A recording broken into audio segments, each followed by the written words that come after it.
Megastar Gloire Langi, ya bino ya parler biso Gloire na kotima ngeza rabia c'est bon kitoko, Arsène kitoko babi garçon, c'est bon quoi Gloire Langi nzemiso. Émission na so mesure King Bundes kitoko bo s'abonner na chaîne yo. Bolinga pe émission de bolinga ya ngai, bolinga pe mwana mobalo ba fan na to. Baptisé émission beaucoup ta Gloire Langi la Megastar, la presse congolaise. Arsène kitoko. C'est bon, fidèles amis internautes, merci de renouveler votre confiance à cette émission sur mesure. Comprenez que nous émettons depuis la ville-province de Kinshasa, capitale de la République démocratique du Congo. Nous, c'est King Bundes TV. Alors, mesdames et messieurs, aujourd'hui, j'ai le réel plaisir pour moi de recevoir une étoile, Herman Kasongo, qu'on a connu auprès de l'artiste président Elombe, le groupe Simba. L'artiste a fait une défection pour sa propre carrière solo, plutôt à la carrière naïe. Il y a question tout au Botindaki dans l'émission sur mesure parce qu'il y a des amis présents pour répondre à l'émission. Mais bon, on a invité Herman Kasongo. Merci à mon boss, mon patron, Dombouila de Bundes. Respect à vous, papa. Merci à Francis Boavida Panzu Balubi, charge mondiale. Merci Ebenayo. Ezekiel Fongola Bisso, na Soladana invité Nangayo. Bonjour, président. Bonjour, c'est Kitoko. Oni. Ouais, ça va, Dieu fait grâce. Et toi? Ouais, normal aussi, Dieu fait grâce. Tout ça va. Voilà, président, un mot gentil na ba fan na yo o ba jo opportunité au tala yo émission celle qui to. Ouais, mes salutations à tous les fans d'Herman Kasongo, salutations na ba fan tout pe ba abonné sur la chaîne na biso Kitoko. Salutations pe na ba fan tout ya Arcel Kitoko. Donc bipa nyonso bozwami to linga bino makasi parce que bozara toujours branché scotché pour notre temps madame tout seul la bino. Président Herman Kasongo, vite fait gars na yeba. Na entrée na yo erokoti na lena répéter tout le monde wana nyonso ba telemi. Et bazo benga o boss. Expliquez biso nanu boss par rapport à nini. Bon, ndena za boye na mouvement na ngamuto muto na lolenga benga nga ba misu benga nga boss, ba misu patron, ba misu président, ba misu dadi, ba misu sou. Donc comme vraiment o ba bambanga et pas artiste nga na kota na profondeur na onte pona oyeba pourquoi bazo benga bongo donc ça conception mutu na mutu mais à ce que moi je sache quand je rentre ça loko la présidente da kota na répétition et à part ça quand je suis sur scène je suis le directeur artistique du groupe c'est tout donc et ça ba comme mi balé oyo na senga na bango ba benga mais ba surnom big boss boy et dépendara na bango. Voilà, président, on peut découvrir ton parcours artistique. Ouais. Jeune artiste, j'ai débuté ma carrière en 2009 au sein du groupe New Image Afrique à présent Kalingunda. Après le groupe à présent Kalingunda, il y a un groupe Les Oiseaux Rares, il y a maman présidente Fatou Kaembe. Après New Image Africa, les Oiseaux Rares, groupe Simba et pas le maître Faustin Soukar Elombe. Après c'est Bamote Bele Bipé Azali maître donc. Après en 2016, Herman Kasongo ça là. Groupe théâtral Congo. Voilà. Président Herman, parce que eza parcours na yo tolinga to yeba vraie raison de départ na yo na groupe Simba. Eza ki pona nini?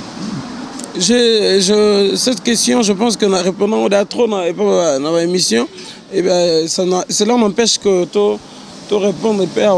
Na lo bango ti lelo ba raison na longo la groupe Simba, na mona que ça ba raison mo personnel, on a moi que ça importante na beta na ba public parce que ezaki mamo boye zo koti sa tata nangai Herman tata nanga Faustin Soukar Elombe na kati et on a linga beta ngote mais motu ezaka que Herman Kasongo avait déjà une pensée qu'un jour fallait ça la groupe naé et j'avais profité na temps yaki na likambo yaki j'avais jugé bon de laisser le groupe Simba pour créer le groupe théâtral Congo. Président Herman, est-ce que les gens ont crié à toi après ton départ chez le président Elombe? Non, c'était pas facile, Arcel Pito, c'était pas facile parce que tu sais, déjà moi j'ai quitté le groupe Simba. Jusque-là, je suis encore jeune, mais déjà en 2016, et puis on a total ça moi. Succès moi ya mukena masalanga d'Acosta mukina que je salue na ba Yasmine Loko. Alors il y a personne qui avait confiance en moi vu que j'étais encore jeune et puis quand on a kiné comment so mutalongwe à cause ça la plan na ya pressé qui leader et seulement pendant mutunyo sauté patati patata c'était pas facile pour Bandimanga mais j'avais juste confiance en moi, j'avais confiance en Dieu j'avais aussi confiance dans la connaissance on apprenait déjà par président Faustin Soukar Elombe. Et voilà, aujourd'hui, Dieu a fait grâce, nous sommes dans le bon. Président, dans le groupe Simba, vous avez combien d'années? Dans le groupe Simba, on a 6 ans, dans la 7e année, on a Longwa. Ça quoi 6 ans. Sincèrement, des fois tu dis merci à président Elombe? C'est pas 2 fois. Jusqu'aujourd'hui, c'est une personne où on a dédié à carrière. Parce que ce que je suis aujourd'hui, c'est le maître Faustin Soukar Elombe. La Bible est que la terre était informe et vide. Nous avons appelé ça en forme de moi. C'est Elombe qui m'a donné la forme que j'ai aujourd'hui. Parce que déjà, mon vrai nom est Emmanuel.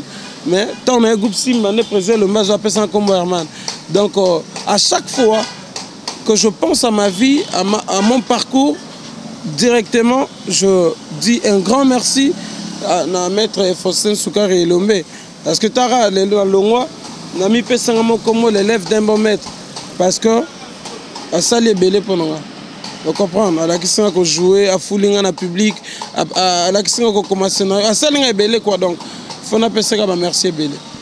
Président Tolini Toye Banano, où se place Herman à théâtre en Bokanaï? C'est au public de juger ou de dire parce que moi je ne sais pas. Je suis dans les bancs, sauf que dans la carrière, je me disais qu'il faut kaka. Le biso tarato ba otanga ba comme artiste et comédien mboka na biso Congo. Herman Kasongo pas se retrouver.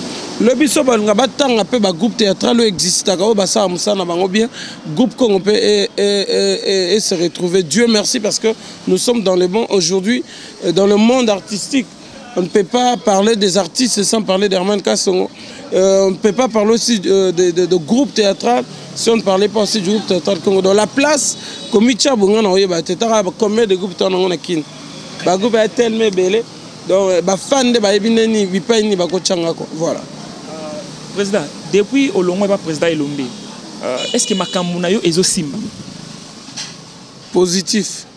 Si on a ce matin, on n'a pas peur. On a ce père Bipaini qui est simbité. Toi qui a 4 ans. 4 ans d'existence avec près de 10 ou une quinzaine de stars connues dans Combo, il y a Bango, il y a Bapalete. Parce que le groupe Congo, on a une différence. Quand tu viens Arcel, donc tu ne vas pas jouer Arcel, tu vas jouer Kitoko. Donc ce que Bano Abipa ou dans Combo Arcel, c'est que ceux qui le locomoteur Mwanzaba Bengo Kitoko, c'est que tu es le produit Congo. Donc le bilan est positif. Aujourd'hui, si Dieu a permis qu'on a voyagé, c'est grâce à mon travail. Si aujourd'hui, Herman Kasongo, comment on l'a tapé, moi basket, bien, c'est grâce à mon travail. Donc le bilan est positif. Le bilan est positif. Alors, président, aux oies déjà bénédiction par le président Elombe. Makasi. Il m'a rendu visite plutôt sans le savoir en répétition. À l'époque, quand je répétais vers Founan. Et après, on a 2 ans d'existence, il y a un groupe théâtral Congo. Le maître Faustin Soukar Elombe était d'ailleurs la première personne. Il y a Ozana Sal, accompagné de chef Nabiso, c'était un grand plaisir. Et c'était au vu de tout le monde, Bipa Yoa Piper, à Baksaki Soumafuta, l'icolo et à groupe Congo, l'icolo à moi en Herman Kasson. Alors, artistiquement, est-ce que papa Nayo a soutenir mon maître Faustin Soukar Elombe? Ben oui, il me soutient parce que quand il vient déjà m'assister à un spectacle, quand j'ai besoin, il y a Simba Nyonso, son bengi papa a autorisé, c'est déjà un soutien. Conseil, quand il y a un truc, le Congo va mal, il appelle. Quand je ne suis pas là, il parle à notre CG, le secrétaire général Galsibou, là, que je salue. Il parle à Yanzo, il parle à tout le monde. Donc c'est vraiment un père. Nous avons présenté le maire, les allocs, na longwa chez Bisso. Parler. Mais père n'a pas touché comment je vis ou soit ce qui a moninga benga chombo. Donc il n'y a pas vraiment une séparation proprement dite. La séparation. Donc on a perdu non naki ko loué studio n'a qui le groupe théâtral Congo mais groupe Simba le roi chez Bisso parler à Bisso quoi. Ce qui peut le on a 20 ans bon. Le long là non chenga tena que là chez Bisso je vais trouver ma place. Donc j'ai vraiment le soutien de mon maître à 100%. Président, quand est-ce que Herman a explosé dans le succès? Explosion dans un succès. Moi, j'ai une grâce particulière et où tu n'es pas en colo. Le premier film là, dans le groupe Simba, Bonheur piégé, fanatique, il y a Kino, Bakoye Bango. et bimisanga. Donc là, je pense que pièce nous sur ça la vie n'engage accélérer un plus. Mais si on doit parler vraiment d'explosion, je dois parler d'une pièce domestique na bango. Parce que cette pièce, histoire, scénario, explosé en Akin. À l'époque, on était sur antenne chez notre président Elomé. Et Liban n'a pas mis qu'il est en SPC, ils ont déjà explosion. Je vu que question est vraiment drôle, président, mais on répondre biso. Comment on gère succès na yo à l'époque na basi? A passi, hein. Qu'on gère succès à passi. Si les gens ont géré en côté, na singa na nzamba ba sa sagesse et intelligence, parce que harcèlement tokuta na na magambo yo moyebi TV donc. Si les lots, je me bats et je me force toujours à ne pas perdre le contrôle, de ne pas aussi oublier les conseils au président Faustin Souka Lumba Pessara, parce que lui, il croyait en moi, il savait qu'un jour on allait parler d'Herman Kasson. Alors, vu qu'il voyait ça déjà, il me préparait avant. Herman, tu vois, Moni, moi, sinon, moi, ça aussi mbaté, ça m'a bala, ça m'a raté, ça raté. Si les lots, attends à trébucher quelque part, mais je me force toujours à vendre. Moi, je conseille à père. Et puis, vu que je suis chrétien, donc c'est pas facile que gérer succès. Dans l'ensemble, ta carrière a combien d'années déjà? 9 ans. Donc 10 ans déjà. Parce que dans en 2009, là, j'ai 10 ans déjà de carrière. On a 10 ans. Est-ce que le président a déjà place? Est-ce que Ozu déjà bon au théâtre? On a 10 ans aussi. Ce qui n'a vu qu'aux hommes, bon, merci, moi 100, moi 200, moi 300, déjà là. Merci, déjà. Alors, place dans le théâtre, c'est aussi des places. Place comment? Place n'est genre, tout ça va pousser dans Yoko. C'est na vanda. On a serré na vanda. Et puis, à bloco, ce que ça a micro baladeur, retourne à Yomo, Herman Kasson, on a vanda. Moi, j'aime pas trop. Parler de ce que le public doit dire au fait, tu vois. Moi, je suis là. Mon travail est juste de produire un travail de qualité pour nos fanatiques. C'est à nos fanatiques de voir. Avant Herman Kasson, il y avait les Racines, il y avait les Étoiles, il y avait les Stars de Géry, il y avait le groupe Simba, il y avait le groupe Sans Souci. Mais le groupe Congoye, Herman Kasson, pas maintenant. 5-5 na bado poussana dona poussama bato parce que na conférence de presse na lobango na yaka comme étant un guerrier na yate kota la bato basala ra bien na esimbate na poussana Dieu a fait grâce na bisika et puis je suis encore en train de me battre pour na kesu musika parce que ce que je suis aujourd'hui c'est rien Arcel. J'ai une grande vision vraiment par rapport à Kopoto Sala, que Dieu nous fasse grâce. Plus tard, on va comprendre c'était quoi la vision d'Herman Kasson. Alors, président, la disposition nini aux autres pour garder toujours place aux unes à théâtre. Que ça là toujours musala bien, qu'on respecte Bakuluto, Kuti, le Sambo, voilà. Mais mingi qualité comme musala, qu'on baisser les bras, ne jamais fatiguer le bas fali pour pas, ne jamais abandonner, ne jamais lâcher et ne jamais croire qu'on est arrivé, parce que mon maître Faustin Souka me disait, excusez-moi je parle de lui parce que il me disait que l'artiste commence à faire un nivellement par le bas lorsqu'il se croit arrivé. De jour à man Kasson n'a commis n'a abonné jour dans une. Alors jusqu'à preuve du contraire, je me dis que je suis encore rien, donc le plus dur reste à faire. Voilà. Alors président, vite fait dans le groupe Simba Nani Azala meilleur artiste. Il y a mon maître, un meilleur artiste, Ursil Pechanga, meilleur artiste, Metampinga, meilleur artiste, Bekam Sila Bissalou, meilleur artiste. Le groupe Sim, on a un arsenal de beaux artistes, de bons acteurs, de bonnes actrices. Donc, il n'y a pas match, il n'y a pas photo, il y a victoire. Est-ce que le groupe Simba? Alors, le groupe Soute, c'est que le monde a moutumoko. Donc, on a tout sangana, il y a le roi Real de Madrid à l'époque, il y a Raoul, Figo, Zidane, on a le groupe Simba. Star Bazana, nous, tu as Star Baza, et puis Bosseur Baza. Pourquoi on a 4 yuan à paix? Oya, on marque comme. Avant notre monde artiste, il y a Bissot Banzonzinga, mais le groupe Simba, moi, Herman Kasson, jeune. Au Kouti, Serre, Kouloutou, Mbiaga, mais Herman a s'imposé à Bimi Perman, c'est pas facile. Alors, ça te fait comment que vous soient ensemble, et na ba collègues, na président le placement? On est ensemble parce que dans mon abango quand je veux.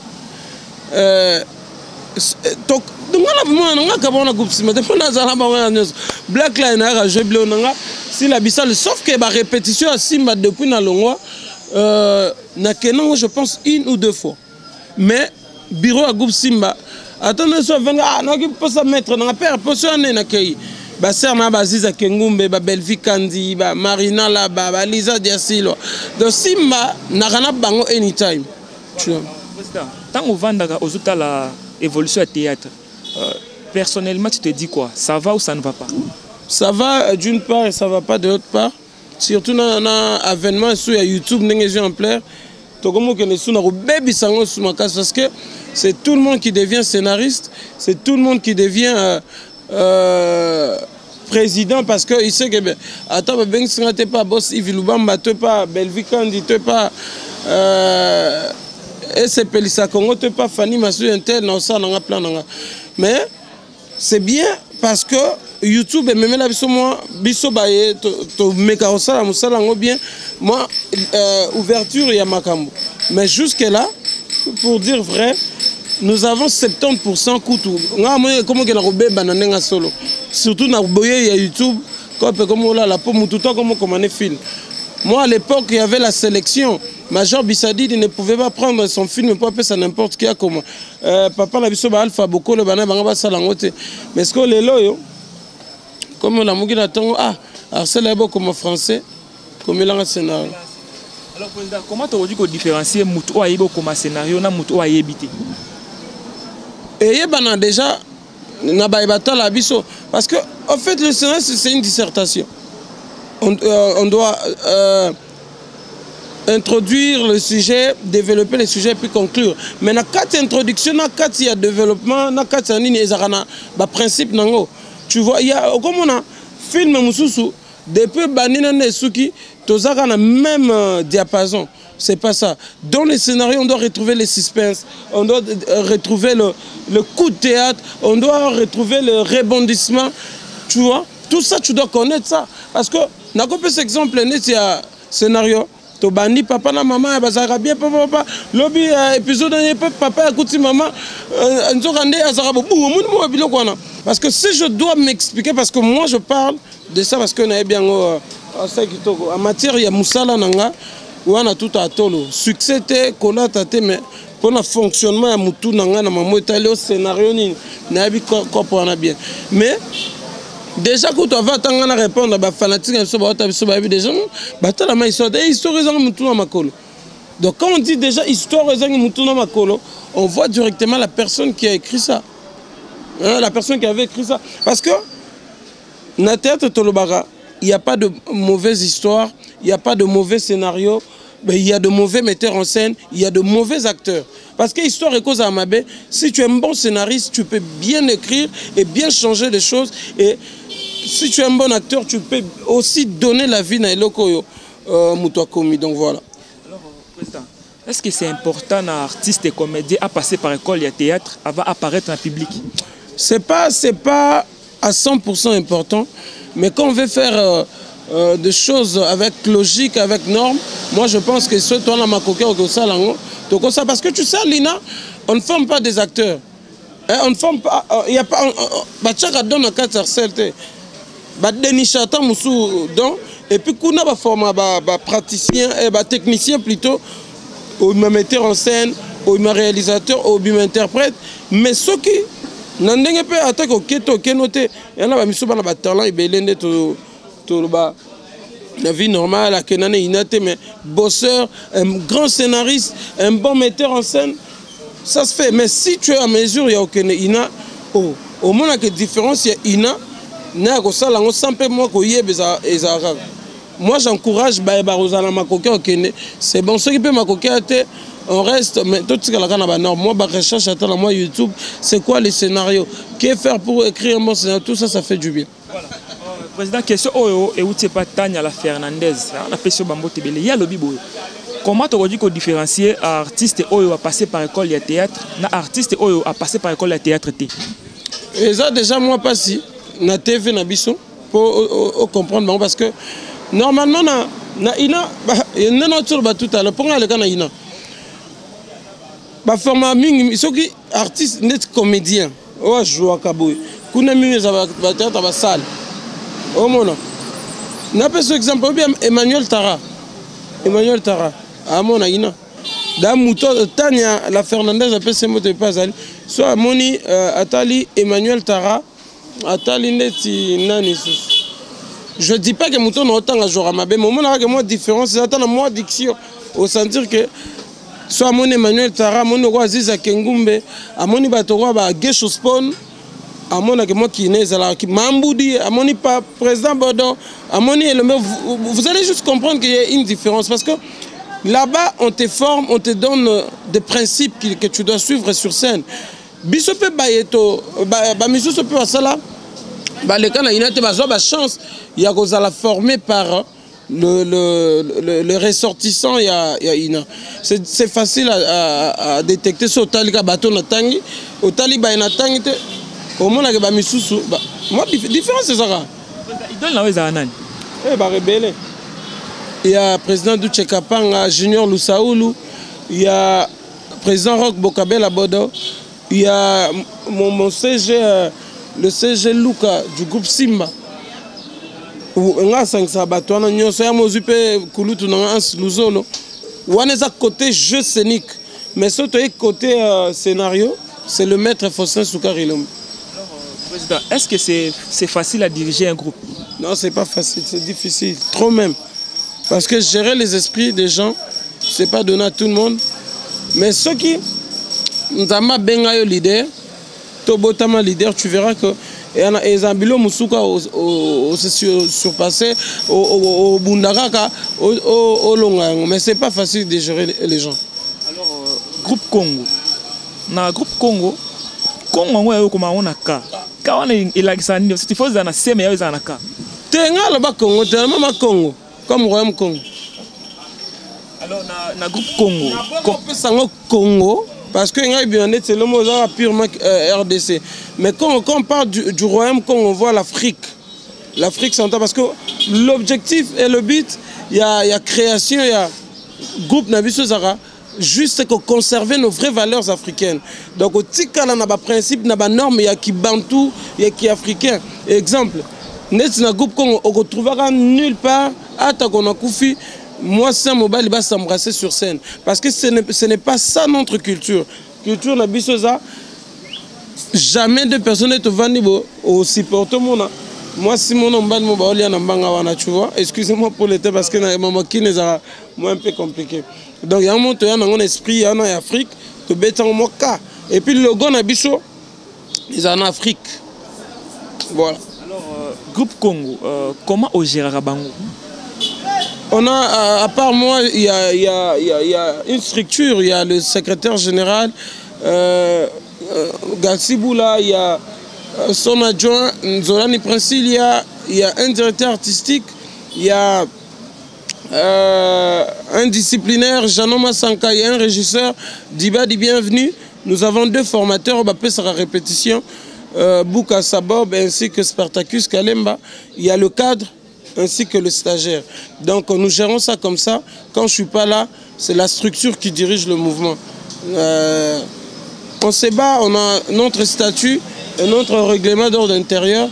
C'est ça là que Mibé côté moi constitution nabiso. Alors, l'artiste et le président Herman, est-ce qu'il va se retrouver facilement? Ouais, bah joaka, nous avons ça, on peut grâce, bah ça moi succès na bango et belé bah dans mouvement bah non foutre bah parler te.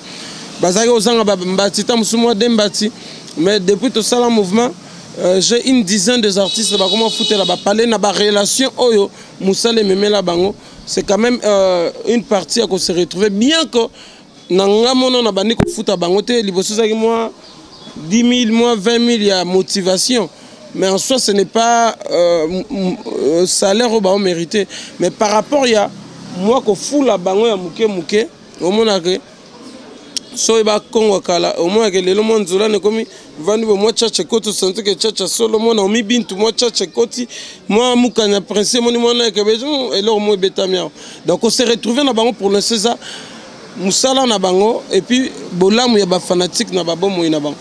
Président, na début à carrière na yo au Sala Groupe Congo, tout le monde kozaki na bato ebele, mais c'est comme si batongo ba kiti mo ndam yo kepoto. Na ebité eza dire ya nini? Eza normal. Tant père azana, tant père ate, ezara bon déjà. Yango na toko le dernièrement na émission ya quand frère on a venu ba Résibaza. Na sali 3 ans makolo yaki na kin. Tant de l'honneur répété na kuti 17 personnes, mais toi 17 et toi 40. Na bano ben yo répété te pour comme président ya no ya donc c'est pour dire que ba misusu o ba yela Herman Kasongo ba lemba na bango parce que na Congo na benga bango ba congolais na ba hermanien ba hermanien za ba yela Herman ba congolais za ba yela groupe Congo tu vois et ça normal et puis ba misusu za ba misusu na remercier bango que tokoki ko travailler te ba misusu pe ba juger na bango bon que ça ba carrière na bango aujourd'hui baza ba président on a presque 10 ou 15 présidents balongwa dans le mouvement. Donc voilà. Mais moi ça ne me dérange pas parce que bango bayebi nga sala musalo pona batute. Alors celle qui te nena gi rep nga suna mona gi mutute nga vana na mona à 14h recoki rep sili na bimi na libanda na vana.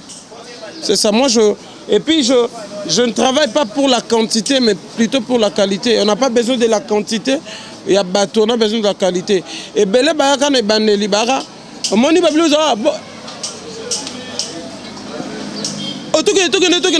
puisque le gens masse belé à la fin de comment là ouais vision et puis dans la vie normale il n'y a aucune personne qui connaît le même succès pendant même 10 ans tu vois il y a toujours moi bah cadence y a vie attends mon te gagne la saison la terrasse Sotaline 3000 ans il y a kala ndenge bandaka na lelo zangote Sotali tchétché il y a Kalana le les a ngoté mais il y a motu ya ponanga je me dis que il faut qu'un groupe existe batu bazala mukie bazala belé mais les groupes doivent exister c'est ça ce qui est important. Alors président la groupe Congo on commande déjà combien de pièces belé Lifuti Lembo Makila Elima Motema bah c'est belé na combien belé mais na combien on a trentaine t mais na combien belé. Alors, qu'est-ce qui est marqué vraiment? Elembo. Les foot, il m'a marqué parce que c'était une histoire que j'écrivais avec beaucoup d'efforts parce que je me disais que ceux qui s'imitaient, parce que les foot, c'est un film à Liboso, on a comment, mais ils ont film à Liboso, les cas qui mais na Mikili, film à Liboso, et puis mais à Elembo. Et les monnaies, ça m'a dit non. Tu vas découvrir Banomi Bintou, Banzolan, Princilia, Spartacus Kalema. De tout ça, le succès, moi, il bon dans le film. Tu vas découvrir l'élève d'un moment trahi. Il fallait te payer confiance. Il y a un salapé que Bami Kilia Lelo. Il y a un peu de salapé que moi, Badjine changé. Il y a un salapé que moi, car, moi, nini. Donc, il est beau. Tu as un titre dans le Lembo. Président, sincèrement, je suis vraiment fan de la pièce à l'Ifouti. Ouais. J'ai beaucoup aimé. Tu sais, les foutis, par rapport à Moutou, il y a un autre là-bas. Les foutis par rapport à Nengen à Panza Moutou et les Lembo. Mais est-ce que par rapport à Makamuneng, il y a Mukolo, basket, hôtel, non basket dans les Kiwana. Mais les fans ont invité Biso Sepena. Tant les foutis, c'est pas mis parce que les foutis n'a pas que Bima, le 5e pièce. Tant Bima qui peut, Lionel Kalema, Santaki, il y avait aussi. Donc, les foot, c'est la fin. Mais pendant Marambo, et Lembo. S'il faut synthétiser, tu as 2 minutes, histoire à l'Ifoot. Au lieu de présenter au thé à Batounine, parce que le film, on a degré ça, on a biso presse. L'Ifoot, c'est déjà, titre l'Ifoot, ça explique tout. On allait juste prêcher ou. Quand il y a des fans que ma bête au salaka, si ma éco rattrapé 10 ans, 20 ans plus tard. On a, de l'autre côté, je parlais de Roger Bontengue, Jean Moboye, Abuzaganan de Gona. Moi, si, après, on se retrouvé, Mobali, moi, Nanae. Donc, en un mot, c'était juste que tu expliquais que ma bête, Arsène qui toque au salelo, l'obé qu'on rattrapé. À toi qui m'en a qui n'est pas là, Chine. Président, idée à les foot, c'est ça, idée à Nan. Idée à Namoko. Mais si on a qu'à les foot, tokatala 20 idées na kati wana tellement ezakela kwa liboso yala kwa droit chemin fallait confirmer na public que Herman Kasongo pouvait aussi quitter le groupe Simba et faire aussi une carrière avec succès. Donc les foot ezaki idée nanga na vana mana bandiko panza mutu na panzi mutu wana na auto sala date domestique na bango na groupe Simba histoire nanga et matsa bisawe donc il faut na prouver batu que na mutu ya idée nanga bandima quitter ba satanda quitter ke ko sala makambo esali na zebisa. Alors président nini ya sika au mema déjà na théâtre rien de nouveau rien de spécial. Ngana doba naka na lokolo ya ba o basala musala bien ba kulutu ba papa ba koko na biso basala musala bien ngana naka na kati wana na bundisa ne par contre ba jeune o ba ngiba bungisa esprit o ba papa so ba chitengensa na ba bunda tongo midi poko po lelo moi comme lokola mindondo persona mais banana mikili moi na bote matuni ba pesa comme français matuni mais maman mindondo veut dire quoi lipati veut dire quoi ya ngomoni biso to ya ba bintu nzolani mukanya samba teka. Moi je suis juste na ba pa ya ba kulutu je n'ai rien de spécial ya sikana mimi za ngote po to tourner ka la caméra to tourner ka la perche to luara bandako donc bye na mambo sika bino boyebi bango ngaki kala kaka mais au moins na musalaka ya bien na respect bon et longa na mema na maboke étant jeune na longo là non esprit polémique et pas ba jeune leader tout bazaki ko so naka tongo midi pourquoi moi j'ai rapporté la paix, un comportement digne d'artiste en disant que ce n'est pas le polémique qui fait de nous des artistes mais plutôt le bon travail, la gratitude et le respect na bakulutu et là on a même moi mukia on a pas yebi comme shoga non ça shoga na sila mais rien vieux à ça la succès baza parmi bato ba pesa biso goût au as luzolo ba pesa biso goût ba président Igor 2 minutes donc moi j'ai ramené ça ba kulutu nanga ba bike les lo ba misu ba commence ça bango na hypocrisie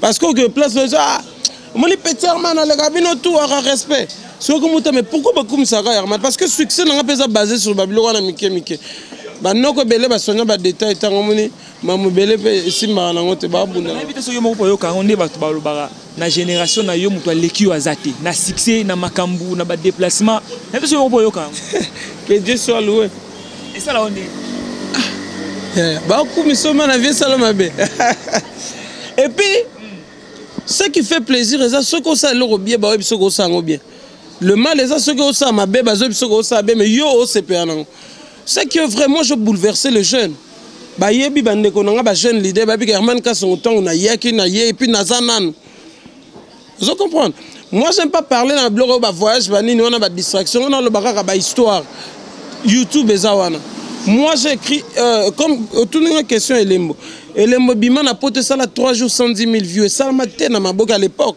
mikolonde comme nango po ba youtubeur ba comme tala ma théâtre ezalata. Et puis, na SPC ça Congo bipa ya puis ya moda zarawana ya mayoza président lomba zara président Calais baza ba SPC mais Herman Kasongo 110 000 views. Voilà. Et puis Dieu merci pour ngagner sur la archive ba que na page YouTube ya Nana Takaza kotaka na ba théâtre Herman tala ba commentaire tu verras que ça on a 4 questions pour to kabona question moko ezali retour na on a kini ya to liboso tout le monde a public full na aéroport ba yebo yamba président Herman to banana idée wana batu ba yako yamba na aéroport bongo ndibo yamba wera ndibo yamba jibe po to mona ngo souté mais yo zongisi yango on lo banini par là so to banda que yamba wera liboso banda yamba bon non question d'avis c'est simple à comprendre c'est l'artiste qui s'était déplacé dans son quand même puis notre qui poto ya bikedi quand même boka bongo président na uti Canada bana nga ba vandi batali père uti asali 6 mois ke poto azongi po ba bi ke ba leader so ba ke mikili cop vidé parce que il y avait ma famille qui était d'abord contente aussi à Romonanga il y avait mon groupe mes acteurs à moi et le fanatique ba bi artiste ke ndaki mikili aye po ni fokaka batombo la fali pour pas bon retour au pays il faut batombo la père Herman Kasongo comédien hein parce que c'est ça banga musamo ko TV na utimboka ojibaganga moni poto na Canada a black tepi na sali 6 mois na zongi kin fala ba ya manga voilà Président. C'est bien. On est un leader, la biso ma bête. Alors président, ce lobby au ça la show des artistes, il y a génération na yo pour la collaboration. Et cause à banane. Jerry Matondo. J'envie moi dans motomobimba d'accord ça mou que yo tanka débaser belé. Président LBG Rambo, président Muscador déjà yazakuna na Paris. Donc bah ça là tout ça bah jeune belé tout ça musala bien. Mais moi différence c'est ça moi premier de la classe ça moi deuxième, moi troisième, moi quatrième. Tangi ba kulutu mususu te. To lobby ba jeune. Et on a ce qu'on a pour la collaboration mais souvent on a yeba net ba kulutu ni otala. C'est belé na kozwa sœur nanga Gabriel na kozwa sœur nanga Bakata na kozwa ya nanga Ursule Pechanga na kozwa ya nanga Sila Bekam na ba jeune tu na kozwa kutu na ba Ada Ilunga ba Raïs ba c'est belé na kozwa Alain Mabana vient Barizo. Obi Joël Barizo. Oui oh nga za fait ya président tout ça ko gagner mon dernièrement il y a jeune leader autour de la CBS pour mon maman na zaki na yanzambe kanisa ki na oyeba ete menga na vandi na nabi ko yanzambe to yanzambe sutu oh président nga kanisa ozorge non nabi oh nga tala nabi ko na banzembo réseau na komiko banga na le life voilà président tango kinara na poto okina osala ka théâtre to makambo mususu te kuna za kayu kuna théâtre za nango ya mo ba ndambu no me kuna za kayu kuna mana ke na longoli ba galo ya président na komi pe mona musala mundele na komi me pe ba carton. Voilà président question nga sukeza boy est-ce que c'est important est-ce que c'est important na leader ayeba ko jouer ko les artistes na très important comment la question jouer ma bé on dit pas que tous les leaders mais moi je dis que ça 80% il y a moi esprit mobo yo imbaka mabe no finga papa yo vite leader mora ba mission ba comme balokelo imbaka mabe faut chanter pourquoi il faut y a un lobby il faut tout ça le ramamwe ça va bien on manquer poser le meilleur respect. Voilà nous sommes arrivés à la fin alors s'il faut marteler le groupe Congo pour nous intégrer le groupe Congo il faut senga nini ba programme nini les a vite fait et puis lié à répétition. Nous avons notre siège qui est là, donc tu répéteras à la porte rouge mardi, vendredi. Les portes sont ouvertes, na batutu balingo sa musala. Ceux qui vont intégrer le groupe, un numéro secrétaire général, kota na bango. Et puis nous sommes là toujours en train de tourner. Nous avons maintenant notre propre site, Herman Kasongo TV. Bipa yo apito chaka ba film na biso moko. On est en pleine production. Ba fan na biso tout ba excuse ebele. Nandenge bomoni to que 2 mois déjà na chaîne to cha le côté ezali par rapport à problème technique on a expliqué dans la émission Mosusu. On est en plein tournage mais je pense que c'est samedi ou la semaine prochaine vous aurez la pièce Bonganga sur Top Vision par boss Yves Lubamba. Merci une fois de plus c'est pas push pour la confiance. On est là Herman Kasongo bolela bolobaki soga ndenga kemi kilikop évidé mais na zongi kin Capoto travailler. Donc je suis là, artiste à vie, votre serviteur. Continuez toujours à suivre ce que nous faisons. Le propos tenu ici par l'artiste Herman Kasongo n'engage que moi. Étant aussi humain, je ne pense pas que je dois dire des choses qui doivent vous plaire tous, parce qu'on n'est pas parfait. Mais au moins, on va faire un bon travail pour vous. Restez toujours branchés sur Herman Kasongo TV, vous ne serez pas déçus. Mes salutations à tous les fans d'Herman Kasongo. Là, je vais directement à Montréal. Je vois le boss Gassino Mangala à Montréal, le restaurant bar 30 juin.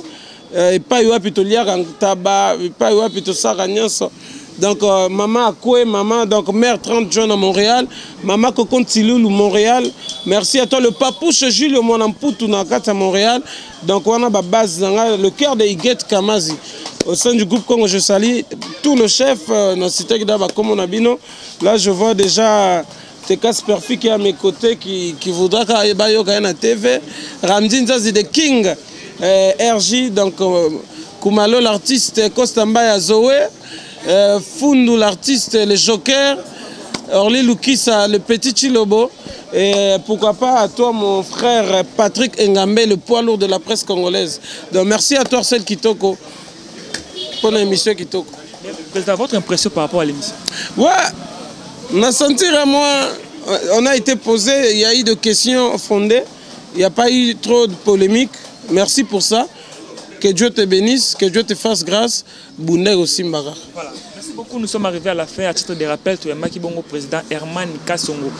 Je crois que vous avez besoin d'un numéro président. Vous avez un numéro aux affichés. On a Sabino directement la président. Merci à toi Francis Wanzaya. Merci Ebele. Merci à toi Cathy Wawina, première dame balobita acoustique na Bruxelles. Merci Ebele Dadi balobi Dadi avant Palaka balobi garçon canadien. Ouais masalangai. Dadi avant Palaka. Dadi avant Palaka mutu nanga mato to la la gané sa moto lier sa moto saka msala saka mo là je vois directement Isaac Waka. Donc on a vraiment base ngai Olivier Kabongo. On a base.